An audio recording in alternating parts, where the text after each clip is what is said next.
Welcome to the Authentically Elisa podcast, Reshaping Business with Integrity, the podcast where we explore how to run your business authentically and with integrity. I'm your host, Elisa Bogarts, a business coach and launch manager, helping coaches launch their programs and events that align with their business values. Together, we'll uncover the secrets to building a successful business without sacrificing morals, ethics, authenticity, or heart. Let's dive in. All right, let's dive into today's episode. Today, we're going to be talking about how to solve the impossible. And today I have an amazing guest with Vandana Puranik, and she is an think influencer, idea architect, brand and business builder. And she spent 25 years as a marketer and strategist with 100% success in growing her businesses.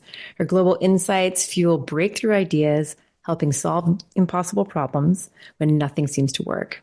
A USA Today and WSJ bestselling author and sought after international speaker, she is the founder of Active Ingredients Inc. and a Duke University graduate. And she also has a TED Talk, people. You should go check it out. Welcome. I'm so glad that you're here.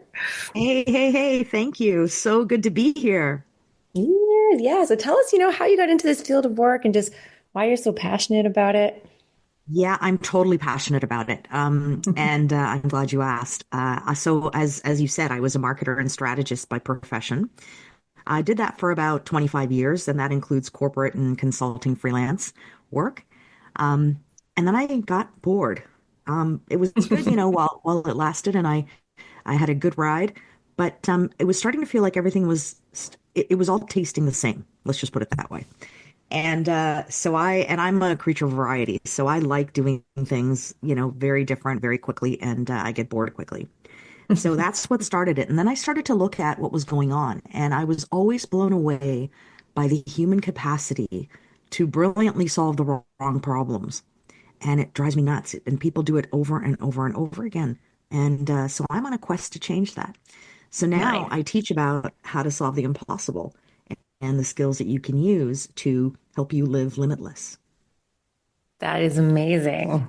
Mm-hmm. Wow, I love that. Thank you. I love it too.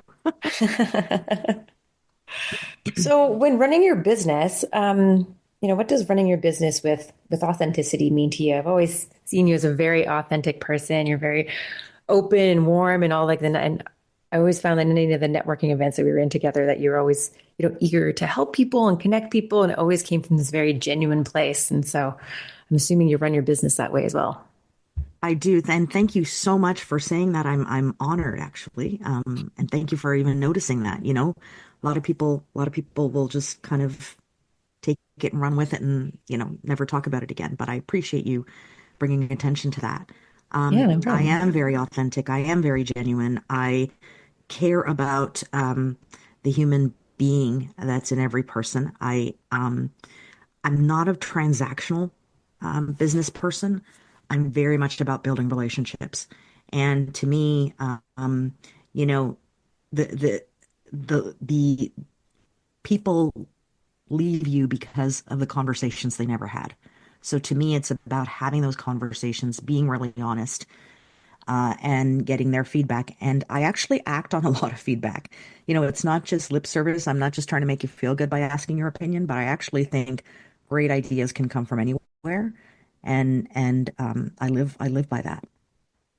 Yeah, I love that. That great ideas come from anywhere because it's so true. And if you are open to it and you actually are curious and you ask the questions and you have those conversations, you just never know where it's going to go. Yeah, totally agree. And then, if you really look at history, I mean, there have been so many amazing discoveries or initiatives because of how people accepted ideas. And, even in my case, when I'm up against breast cancer right now. And one of the things that I went through recently was I was in a coma for 2 weeks. But the most amazing thing is how the ICU team handled my case. And we'll talk a little bit more about that. But the fact that great ideas can come from anywhere, they really embrace that. because had they not embraced that, I probably wouldn't be alive today. So Wow. yeah, so it's a big deal. It's a big deal. Yeah. It's nice to it's nice not to be it's nice to be undead, you know, Yes. as one of my friends says.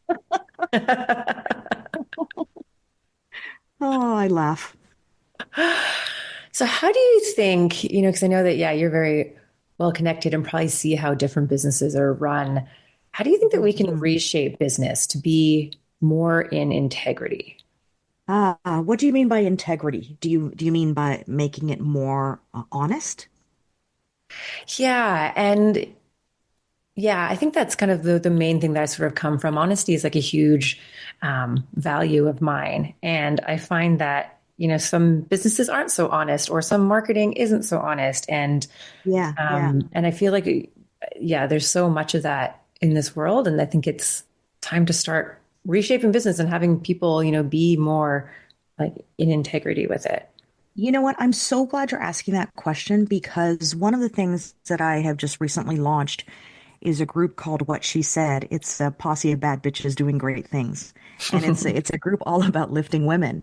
And I had always wanted to do something based on a story that happened with my two older kids. And and what I did before I started it is I interviewed about 200 women globally. And what I found is that they were looking for three things. They were looking for honesty, and I mean brutal honesty, with the backdrop of kindness. In other words, tell me what I need to know to grow my business. Tell me what I need to grow as a human being, but do it because you care about me and do it because you honestly want to see me succeed. So, when you talk about honesty, to me, that nails it right there.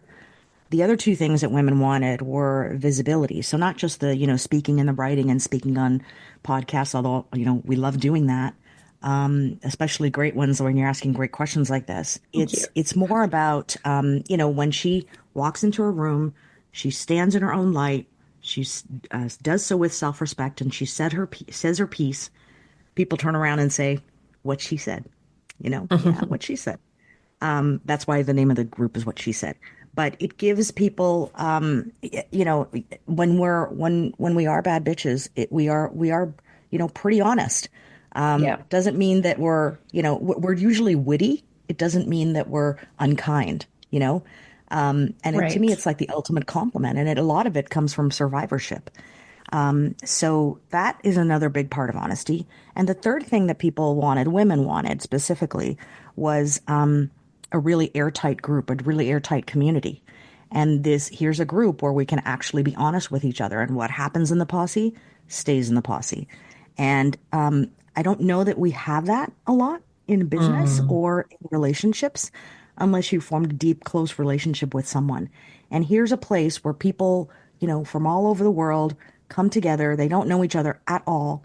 And they're able to have these honest conversations and get really great creative ideas that they never would have thought of because they were able to be in a state of honesty.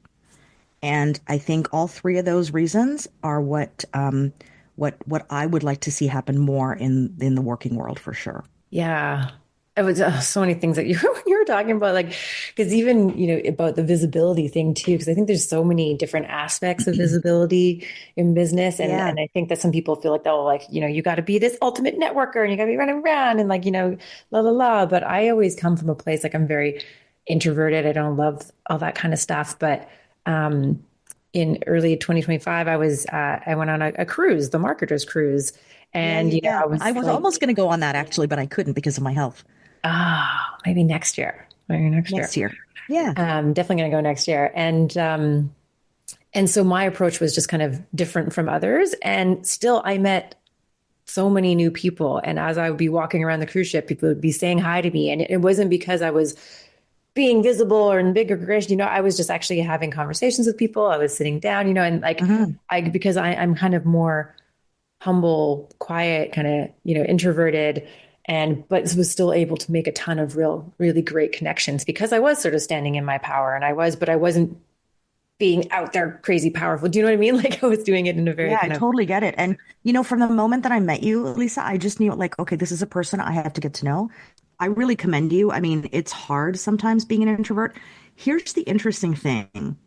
So while we are all, in this group anyway, in the posse, we're all bad bitches, but not all of us are extroverts. In fact, most of us are not. So it's very interesting. I think there's just some sort of like this deep energy that exists within us.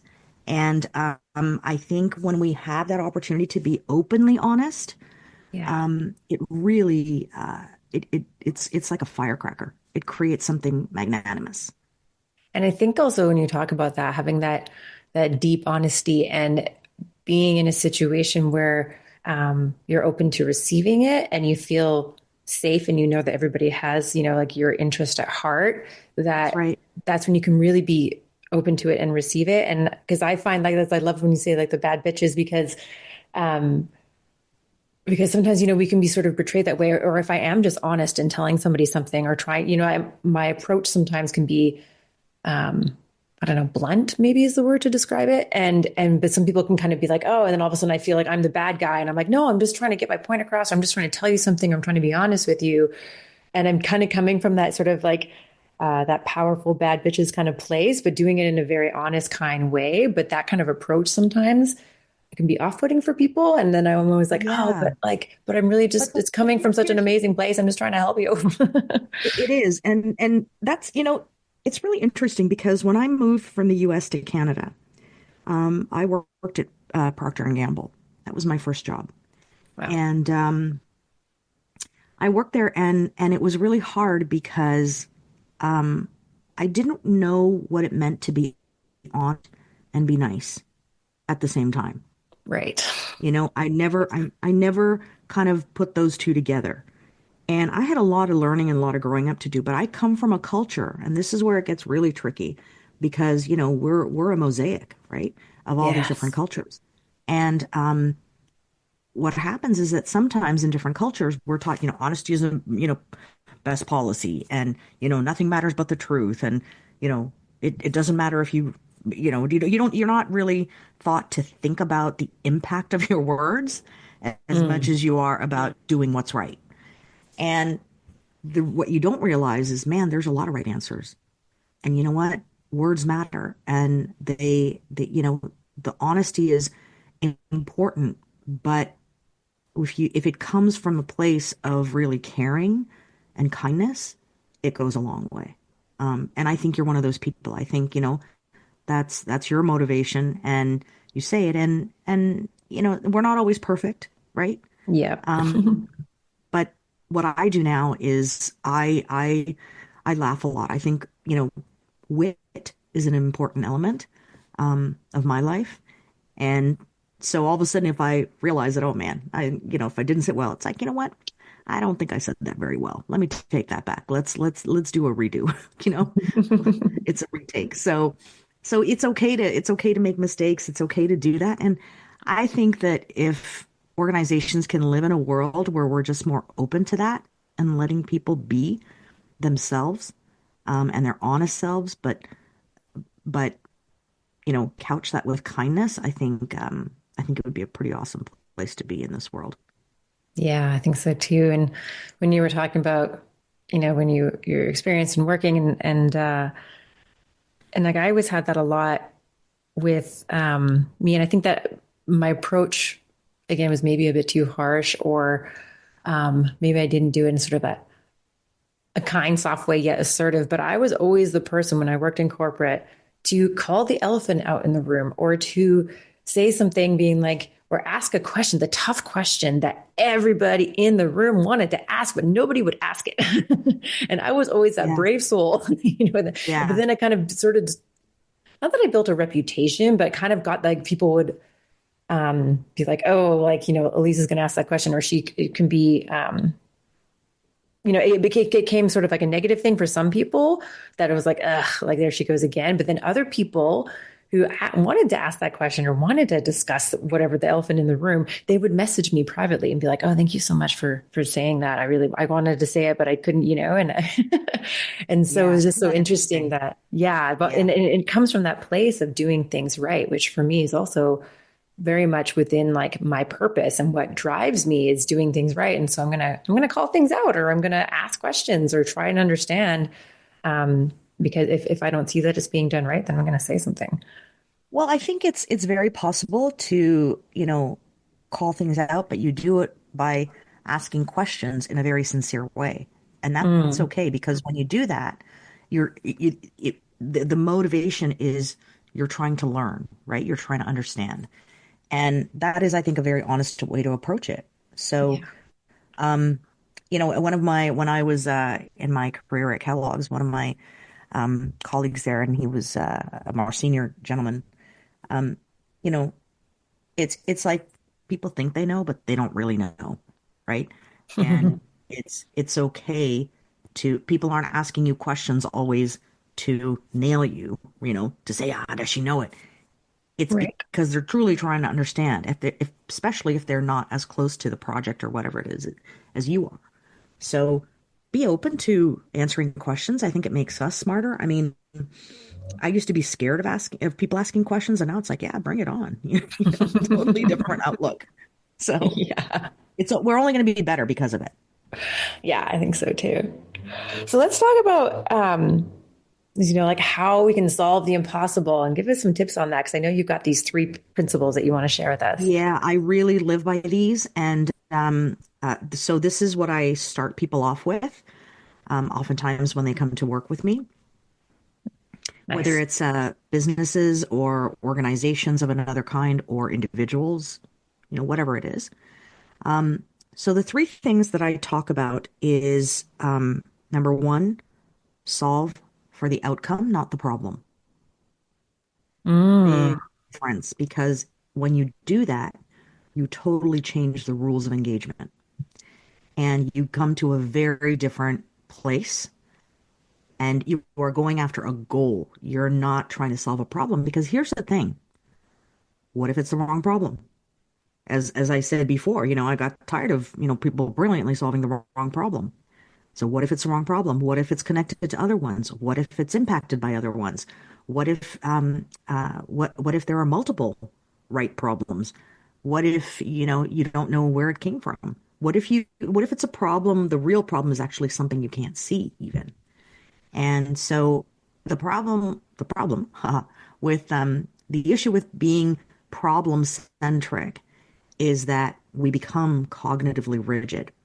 And what that means is that when you have new ideas coming from different places, your mind is just not open to receiving them because guess what? You're so focused on the problem that what you think the problem is, right? mm, So here's an interesting situation. So I talked about my coma earlier, yeah. and I actually went in there because I had been through chemo at that time, but I had an infection in my tooth.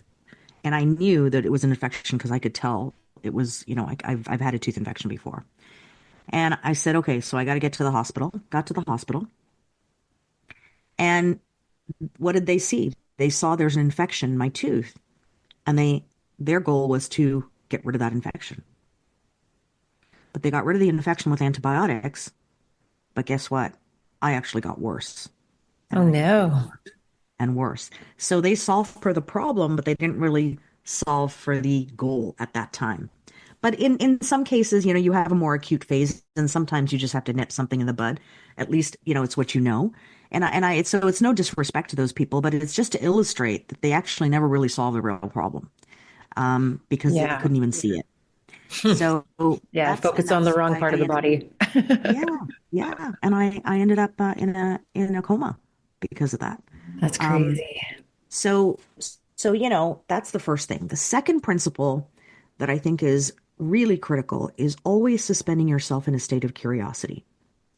It's interesting because I've developed a success model that I use with to train people, and it's got kind of first of all, everything in life is cyclical, so just know that. But the Yeah. the cycle of this is you start with curiosity, then you can go through exploration, and then that makes you discover things, and then you start to make choices based on what you discover.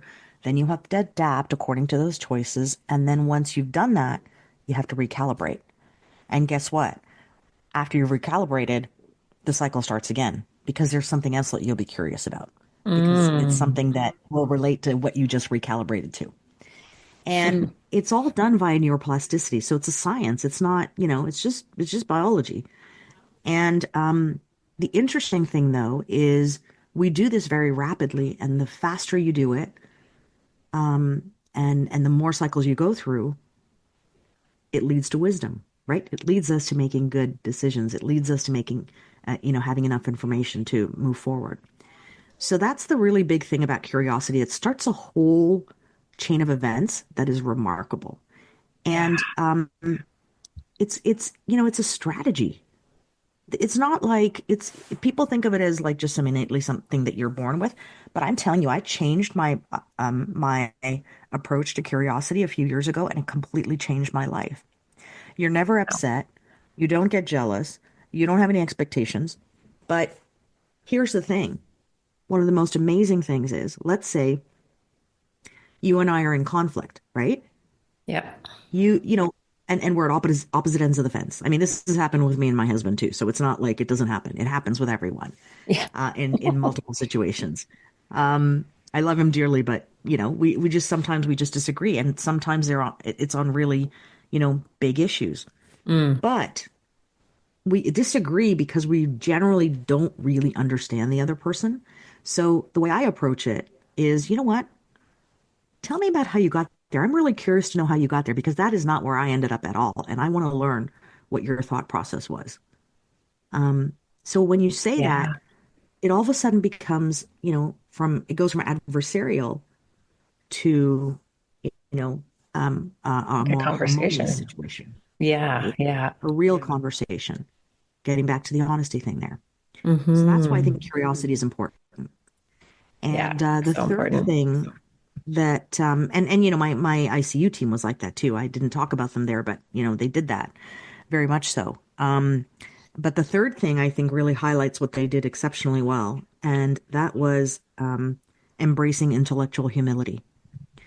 There's a there's an effect called the Dunning-Kruger effect. I don't know if you've heard of it, but it No. essentially talks about the fact that it's the idea that people know more than what they actually do. So they just, they like when you're called an expert, you think you have to know everything, and you do know everything, and you actually don't know even an iota of what else is out there Yeah. regarding your subject matter. I mean, haven't you heard people say like, "Oh my gosh, the more I learn, the more I realize how much I don't know," you know? Yeah. Um, Yep. but intellectual humility is one of those incredibly courageous skills that a lot of people really miss because they think they're subject matter expert, or they think they're the best ones to this. But like I said, great ideas can come from anywhere, right?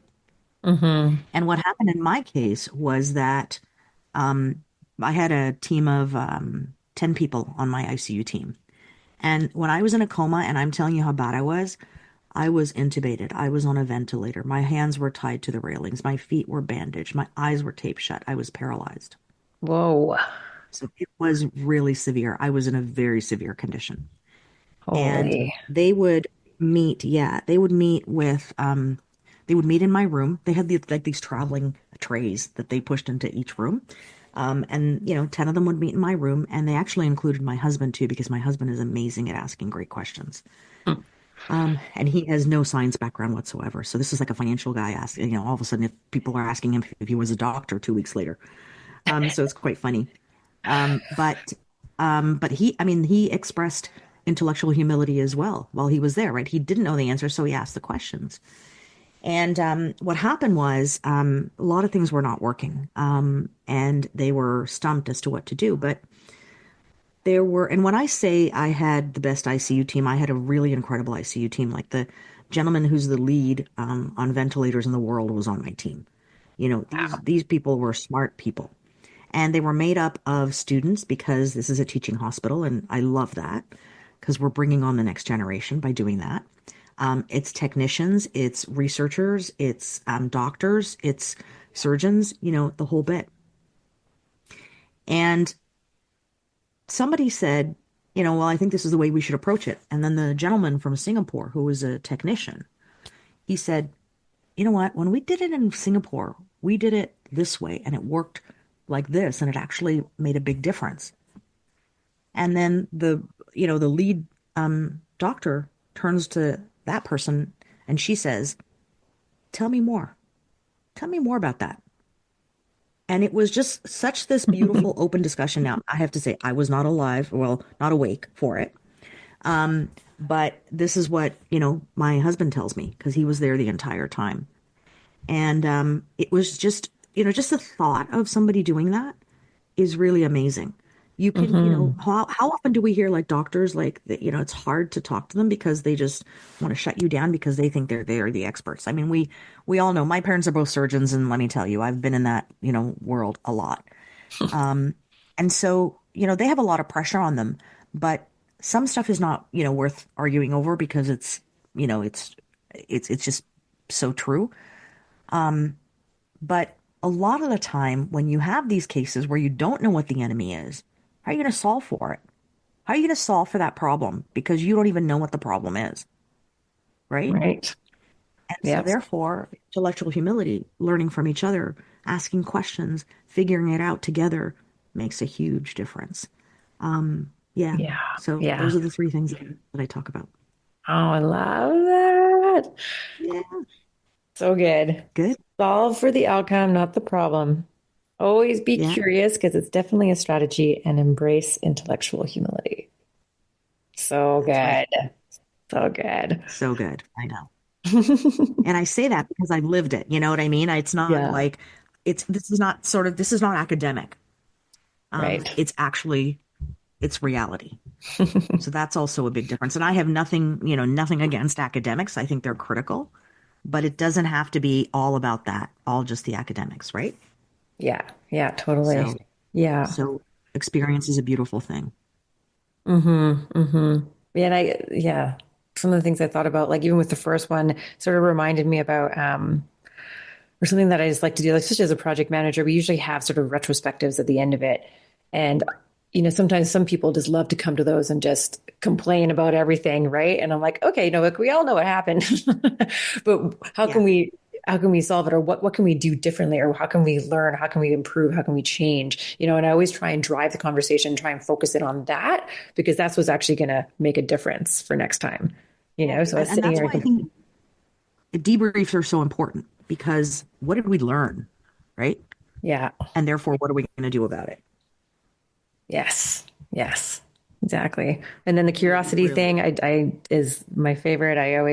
But it's funny how I got into a habit of being curious for a while there, and then I kind of fell out of it. And then then like I remind myself afterwards, I'm like, oh yeah, would have been great to be curious in that point, or be curious about this, or and so sometimes it can Yeah. be hard for me to do it in the moment, but it's definitely a practice and thing you need to like train yourself to do.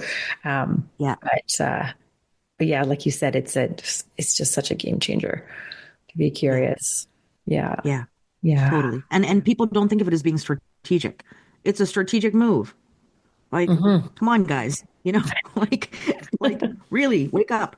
So so so if you use it, my gosh, you will be so far ahead of the game. Yeah. Yes. Oh, well, this has just been so awesome. Thank you so much for sharing your story and yeah, talking about that and always connecting it to your story being in the coma and kind of how this helped to keep you alive and how we can actually like Yeah. put this into our Yeah. businesses. And I think that if we do use all of these, businesses will be in more integrity. We will have more honesty. They will be, running our businesses more authentic and with integrity. So I think it's just perfect. Thank Yeah. you. My pleasure, my absolute pleasure. The more I can talk about this and share it, the more I think we'll be in a better place as we move forward. Yes, yes. So let us know. Actually, you have well, the two things. Let us know how listeners can find you online, and let us know a bit about your book. Yeah, so I'm on LinkedIn. That's really the best place to find me. Perfect. You can connect with me, you can follow me, whatever works for you. I put out these little truth bombs every now and then, and put thought-provoking questions on there. You'll learn a lot, certainly. And I really enjoy it. I love interacting there. I do other social media too, but I just find that LinkedIn is the right platform for me, Yeah, I liked it especially too. because I deal with the business world a lot. and, personal development. So my book is also a lot about this whole topic. And the book is called Might, M-I-G-H-T.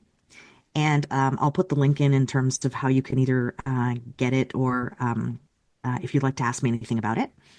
And might is a double entendre. The first is power, so the power to solve the impossible. And the second is possibility. So how might we solve this? So it helps you. You don't know where to go, you don't know where to begin, or you've tried everything and nothing seems to work. So that's what the book is about. And it gives a lot of really robust and healthy options to think about as you're trying to figure out the ways of the world. Amazing. Connect with Vandana on LinkedIn. You'll see me there too. And to finish us off, do you have any final words of wisdom? I get asked this a lot. So let me give you, I operate by the principle of simple living, higher thinking. It's actually a principle that Mahatma Gandhi used to teach. But what I was going to say is that based on my experience with everything that's happened in the last little bit, people often ask me if I believe everything happens for a reason, and I don't. However, what I do believe is that whatever does happen, make sure it has a purpose. Make sure you give it a purpose. Create that purpose, because otherwise it would have happened in vain, and that would be tragic. There are a lot of things that are not in our control. A lot of, if you think of everything that's going on in your life and around the world. But if something is going to happen, and if something has happened, give it a purpose. Don't just, let it just be. So that's kind of the way I live my life.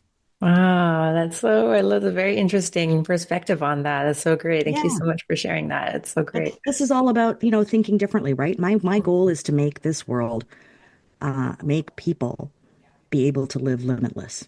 So what do we need to do to achieve that goal?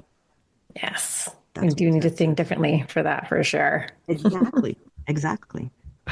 Oh, thank you so much for being on the show. It was such a pleasure. My absolute pleasure. I'm delighted. I'm so honored that you asked me.